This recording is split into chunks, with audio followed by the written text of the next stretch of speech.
Hello and welcome to my YouTube channel Petro Intelligence. My name is Shahid Khan and I am a chemical engineer. I have prepared this video on how trays work and what is flooding. This will help you to understand basics of distillation. Tray types.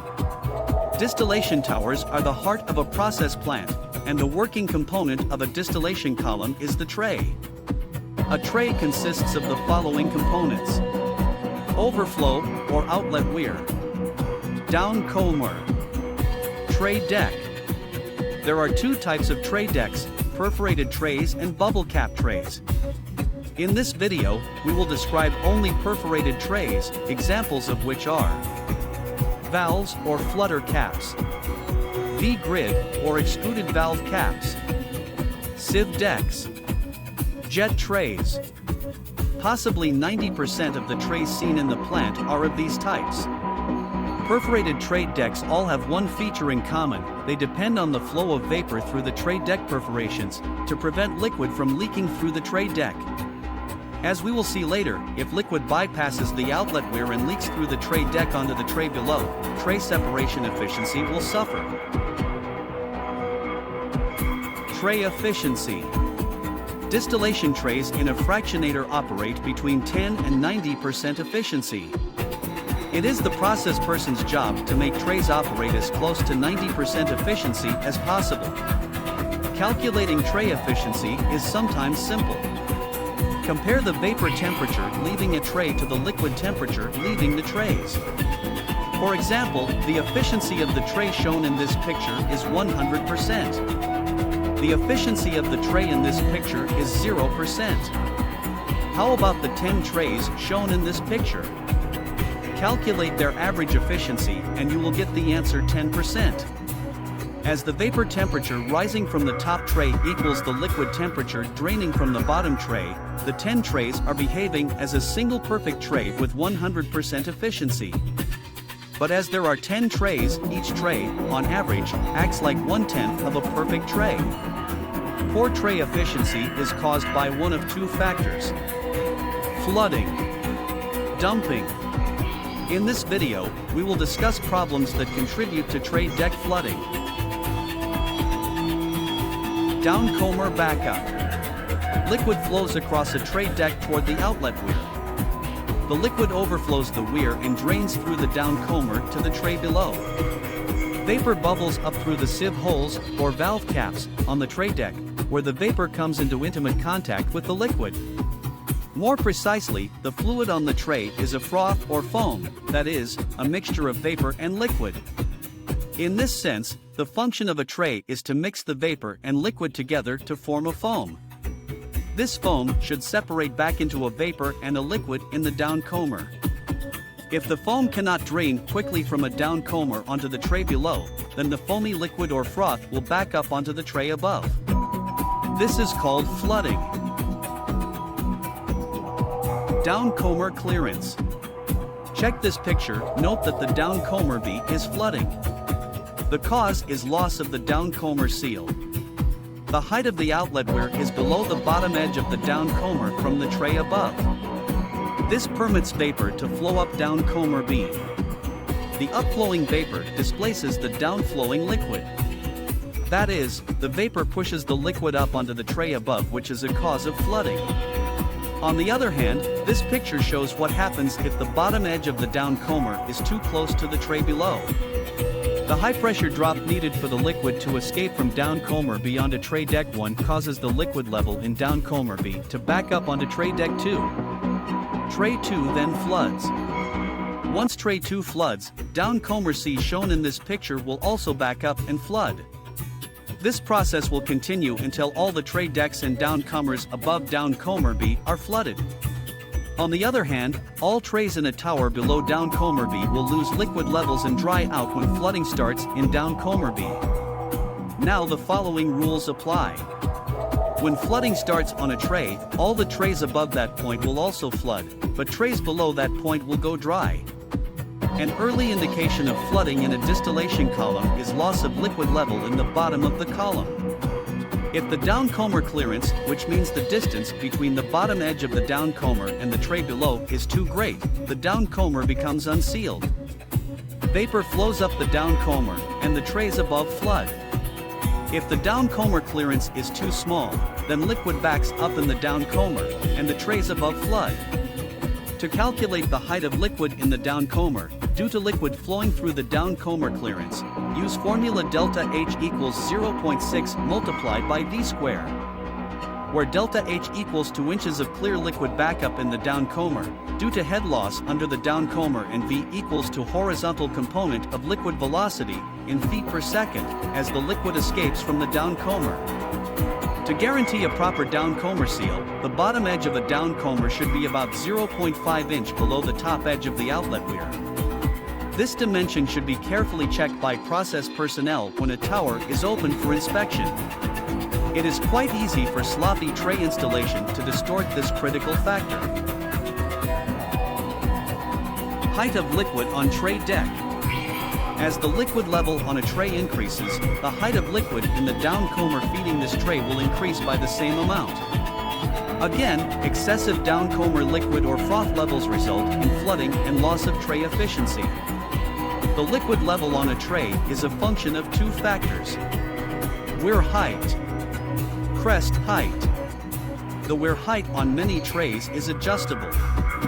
We usually adjust the weir height to between 2 and 3 inches. This produces a reasonable depth of liquid on the tray to promote good vapor-liquid contact. The crest height is similar to the height of water overflowing a dam. It is calculated from BU.S gallons of liquid leaving the tray divided by weir length in inches power 0.67 and multiplying it with 0.4. The sum of the crest height plus the weir height equals the depth of liquid on the tray deck.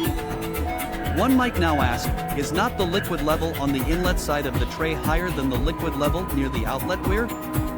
While the answer is yes, water does flow downhill, we designed the tray to make this factor small enough to neglect. Vapor flow pressure drop. We have yet to discuss the most important factor in determining the height of liquid in the Downcommer. This is the pressure drop of the vapor flowing through the tray deck. Typically, 50% of the level in the Downcommer is due to the flow of vapor through the trays. When vapor flows through a tray deck, the vapor velocity increases as the vapor flows through the small openings provided by the valve caps or sieve holes. The energy to increase the vapor velocity comes from the pressure of the flowing vapor. A common example of this is the pressure drop we measure across an orifice plate. If we have a pipeline velocity of 2 feet per second and an orifice plate hole velocity of 40 feet per second, then the energy needed to accelerate the vapor as it flows through the orifice plate comes from the pressure drop of the vapor itself. Let us assume that vapor flowing through a tray deck undergoes a pressure drop of 1 psi. Picture shows that the pressure below tray deck 2 is 10 psig and the pressure above tray deck 2 is 9 psig. How can the liquid in Downcommer be flow from an area of low pressure, 9 psig, to an area of high pressure, 10 psig? The answer is gravity, or liquid head pressure. The height of water needed to exert a liquid head pressure of 1 psi is equal to 28 inches of water. If we were working with gasoline, which has a specific gravity of 0.70, then the height of gasoline needed to exert a liquid head pressure of 1 psi would be 28 inches divided by 0.70 is equal to 40 inches of clear liquid. Total height of liquid in the Downcommer. To summarize, the total height of clear liquid in the Downcommer is the sum of 4 factors. Liquid escape velocity from the Downcommer onto the tray below. Weir height. Crest height of liquid overflowing the outlet weir. The pressure drops of the vapor flowing through the tray above the Downcommer. We will discuss how to calculate this pressure drop in an upcoming video. Unfortunately, we do not have clear liquid either in the Downcommer, on the tray itself, or overflowing the weir. We actually have a froth or foam called aerated liquid. While the effect of this aeration on the specific gravity of the liquid is largely unknown and is a function of many complex factors like surface tension, dirt, tray design, etc., an aeration factor of 50% is often used for many hydrocarbon services. This means that if we calculated a clear liquid level of 12 inches in our Downcommer, then we would actually have a foam level in the Downcommer of 12 inches divided by 0.50 is equal to 24 inches of foam. If the height of the Downcommer plus the height of the weir were 24 inches, then a Downcommer foam height of 24 inches would correspond to Downcommer flooding. This is sometimes called liquid flood. This discussion assumes that the cross-sectional area of the Downcommer is adequate for reasonable vapor-liquid separation.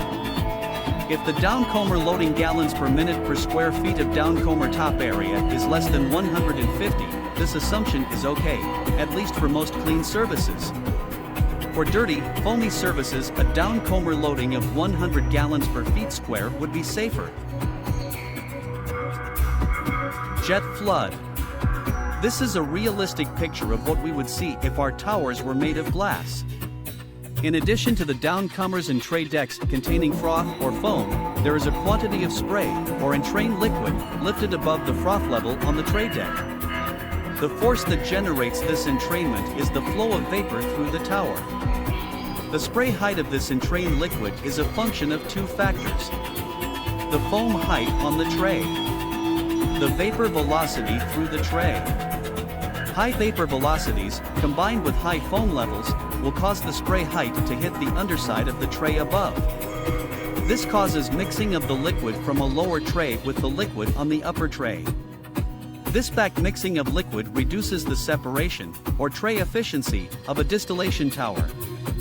When the vapor flow through a tray increases, the height of froth in the Downcommer draining the tray will also increase.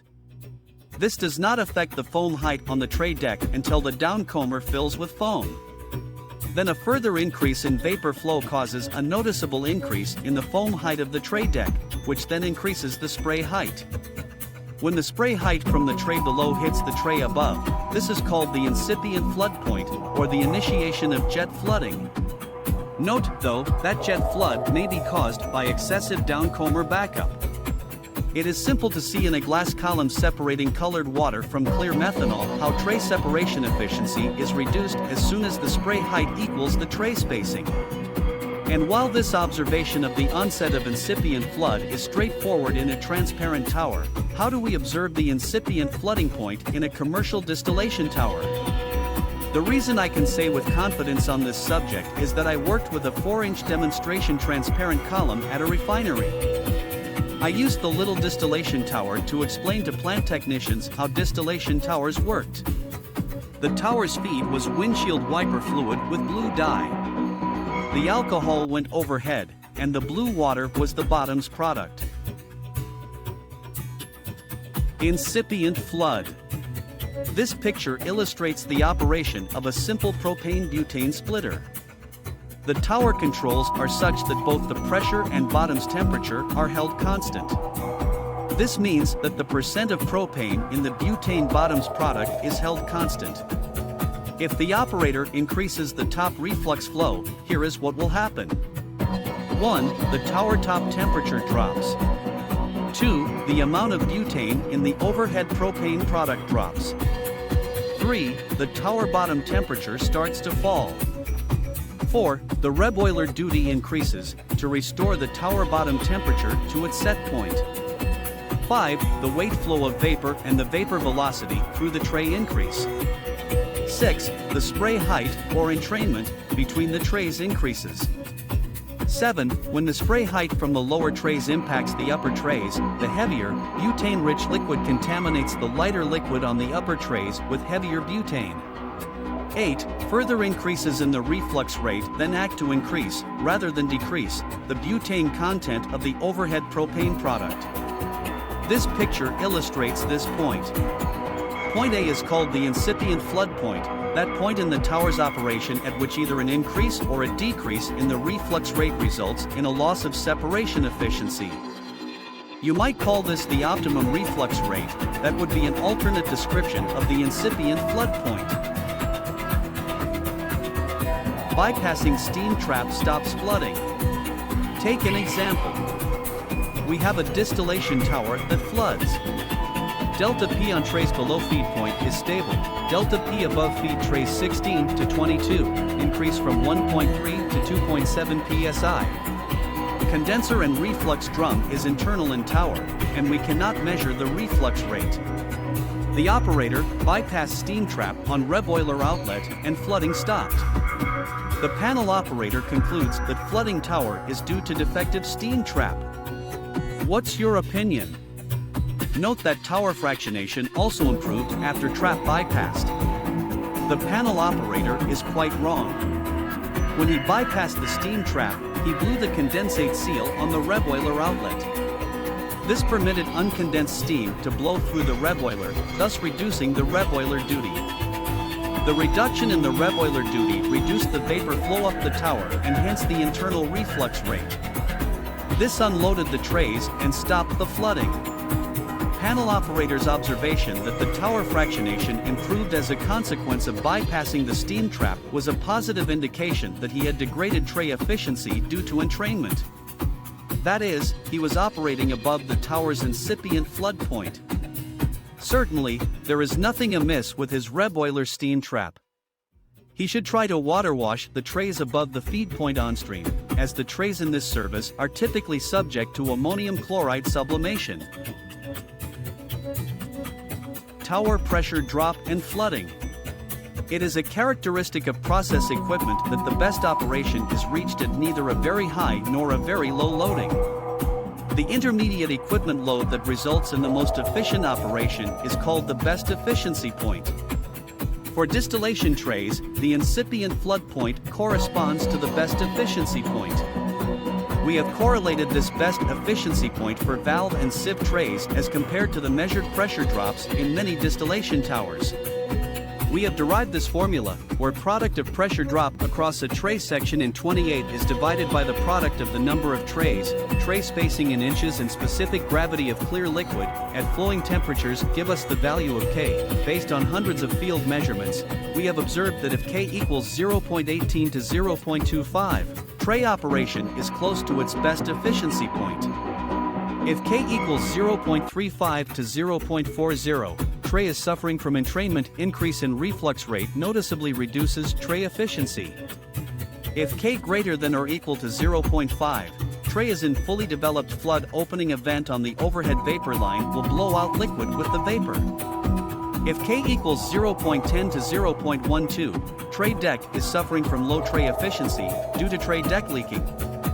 If K equals 0.00, the liquid level on the tray is 0, and quite likely the trays are lying on the bottom of the column. And if K equals 1.00, the tower is completely full of liquid.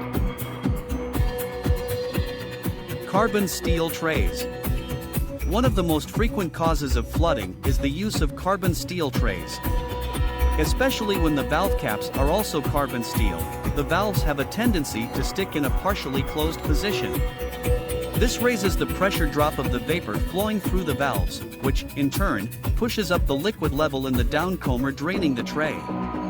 The liquid can then back up onto the tray deck and promote jet flood due to entrainment. Of course, any factor like dirt, polymers, gums, salts that causes a reduction in the open area of the tray deck will also promote jet flooding. Indeed, most trays flood below their calculated flood point because of these sorts of problems. Trays, like people, rarely perform quite up to expectations. The use of movable valve caps in any service where deposits can accumulate on the tray decks will cause the caps to stick to the tray deck. It's best to avoid this potential problem. Use of grid trays with fixed cap assemblies is preferred for most services. Optimizing feed tray location. From the design perspective, the optimum feed tray, for a feed with only two components, is that tray where the ratio of the two components matches the ratio in the feed. If the feed is at its bubble point temperature, then the feed temperature and the tray temperature will be the same at the same pressure. But that's only for a binary feed composition. In multi-component distillation, the ratio of the key components in the feed will typically not coincide with the ratio of the key components in the liquid on the tray, even though the tray temperature is the same as the feed at its bubble point temperature. So, the question is, which of the following two criteria should be used to determine the feed tray location? Where the ratio of the key components in the liquid on a tray matches the ratio of the key components in the feed? Or where the feed temperature matches the temperature of the tray? You should practice it to identify both possible locations and then locate the feed nozzle halfway between the two options. I would provide two alternate feed nozzles at each of the other above locations, except the operators would likely never use them. When I refer to key components, I mean, for example, debutanizer, normal butane and isobutane. Depropanizer, propane and isobutane. Deethanizer, ethane and propylene. Gasoline splitter, isohexane and cyclohexane. All these services have feeds with dozens of other non-key components. Catacarb CO2 absorber flooding. A process engineer was hired to expand the capacity of the hydrogen plant that was limiting refinery capacity. The bottleneck was the absorber that removed CO2 with catacarb solution from the hydrogen product. This absorber was subject to flooding as the catacarb circulation rate increased in proportion to H2 production. That is, the solution was carried overhead with the hydrogen product. The engineer studied the design of the tower but could not see an explanation for the flooding. Nevertheless, he decided to modify all the 40 trays in the absorber. The materials were ordered, and the labor force organized. However, the morning the absorber was opened, he received a call from his assistant. He informed the engineer that, there's kind of a plate in front of the solution inlet nozzle which is not shown in drawings and what you want to do with that plate. The engineer reached there and looked at the plate. Dimension X was only about 3/4 inch. Evidently, the plate was intended as an inlet solution distributor. He calculated that the delta P, as the solution flowed underneath the plate, was about 15 inches. Delta H inches was equals 0.6 V squared, where V was the solution velocity through the 3/4 inch gap in feet per second. The plate was 12 inches high. As the solution rate increased, the liquid would back up over the top edge of the plate and be blown out of the top of the absorber. The engineer told his assistant to have the bottom 2 inches of the plate cut off to increase X to 2 3/4 inches and close the tower. When the tower started up a week later, the hydrogen plant bottleneck was gone. And you can understand the engineering contractor would have cost $3 million, but process and equipment knowledge has saved all this money. That's all, gentlemen. If you like my video, please follow my YouTube channel Petro Intelligence for more videos. Good day and good luck.